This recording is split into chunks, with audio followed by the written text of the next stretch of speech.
నిజాంపేట మండల కేంద్రంలోని అయ్యప్ప స్వామి ఆలయ ఆవరణలో గురువారం గురుస్వాములు కృష్ణమూర్తి రామచంద్రంల ఆధ్వర్యంలో ఇరుముడి కార్యక్రమాన్ని ఘనంగా చేపట్టారు. ఈ సందర్భంగా వారు మాట్లాడుతూ 41 రోజుల పాటు అయ్యప్ప స్వాములు కఠోర ఉపవాస దీక్షలను పూర్తి చేసుకుని అయ్యప్ప స్వామి వారికి ధూపదీప నైవేద్యాలను సమర్పించి ఇరుముడితో శబరియాత్ర బయలుదేరామన్నారు. ఇదే సంకల్పంతో మళ్లీ సంవత్సరం వరకు అయ్యప్ప సన్నిధి ఆలయంలో అయ్యప్ప ఆలయ నిర్మాణానికి కంకణబద్దులమవుతామన్నారు. శ్రీ హరిహరపుత్రుడి అయ్యప్ప స్వామి కృపతో గ్రామ ప్రజలు అష్టైశ్వర్యాలు ఆయురారోగ్యాలతో ఉండాలని స్వామివారిని వేడుకున్నామన్నారు. అనంతరం అయ్యప్ప స్వాములు అన్నదాన ప్రసాదాన్ని స్వీకరించి శోభాయాత్రగా ఇరుముడితో శబరికొండ హరిహరపుత్ర దర్శన భాగ్యం కొరకు బయలుదేరారు. ఈ కార్యక్రమంలో గురుస్వాములు ప్రదీప్ రెడ్డి, మణికంఠ, శ్రీధర్, చంద్రశేఖర్, మనోహర్, శ్రవణ్, కృష్ణకాంత్, సతీష్, కన్యస్వాములు పంజా శ్రీనివాస్, హరి, బన్నీ, కల్వకుంట సర్పంచ్ అందేకొండలరెడ్డి, మాజీ జెడ్పీటీసీ పంజా విజయ్ కుమార్, రంజిత్ గౌడ్, బాలరెడ్డి, ధనుంజయ్, డాక్టర్ భిక్షపతి, రెడ్డిశెట్టి రవీందర్, వెల్దొట్టి శ్రీకాంత్ గౌడ్, మావురం రాజు, అబ్దుల్ అజీజ్ తదితరులు పాల్గొన్నారు. మేము ఒక రామాయంపేటలో కొత్తగా ఒక 14 మంది స్వాములు మాలేసుకున్నట్టుంటే వాళ్ళ భిక్ష కోసం అని చెప్పేసి ఆ రోజు గురుస్వామికి ఫోన్ చేయగానే, రంజిత్ స్వామికి ఫోన్ చేయగానే మమ్మల్ని ఒక్క మాట అడగకుండా ఆ రోజైతే ఏ రోజైతే ఇక్కడ భిక్ష స్టార్ట్ చేశారో ఆ స్వామి దయ వల్ల ఈరోజు ప్రతిరోజు కూడా ఒక నిత్య అన్నదాన క్షేత్రంగా పెరిగిల్లింది. ఆ స్వామి యొక్క కృపా కటాక్ష అందరి మీద ఉండి ఇది ఒక మంచి ఆధ్యాత్మిక క్షేత్రంగా విరజిల్లాలని చెప్పి కోరుకుంటున్నాము.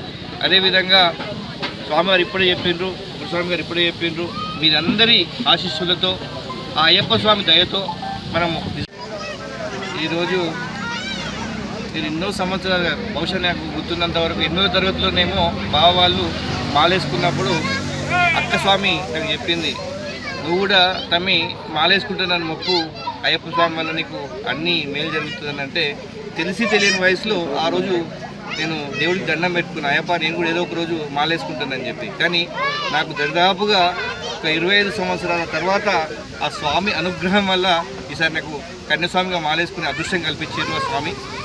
అదేవిధంగా ఎన్నో ప్రయాసాలకు వచ్చి ఎంతో కష్టపడి ఈ ప్రాంగణాన్ని 3 సంవత్సరాల నుంచి మన స్వాములందరూ కూడా ఒక దీక్ష తీసుకొని ఇక్కడ గుడి కట్టాలని చెప్పేసి ఎంతో మనోవాంఛతో పనిచేస్తూ మన్నల మేరకు అందరినీ మమేకం చేసుకొని ఒక మంచి టీం వర్క్గా పనిచేసుకొని వచ్చే సంవత్సరం వరకు ఇక్కడ ఒక రూపకల్పన రావాలని చెప్పి ఆ అయ్యప్ప యొక్క దీవెనలు మా అందరి మీద ఉండి దానికి సంకల్పాన్ని ఇచ్చి మమ్మల్ని ముందు నడిపించాలని ఆ అయ్యప్పని కోరుకుంటున్నాను.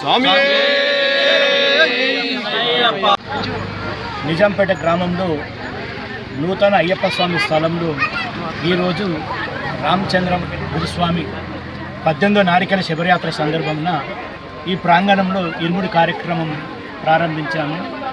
ఆ ఇరుముడి కార్యక్రమం కూడా ఇప్పుడే ముగిసింది. ఇప్పుడే కాకుండా ప్రతిరోజు, ప్రతి నిత్యము, ప్రతి మాసము పూజలతో ఈ స్థలము పుణ్యాతీతమై వచ్చే సంవత్సరం వరకు అయ్యప్ప స్వామి గుడిని నిర్మించాలని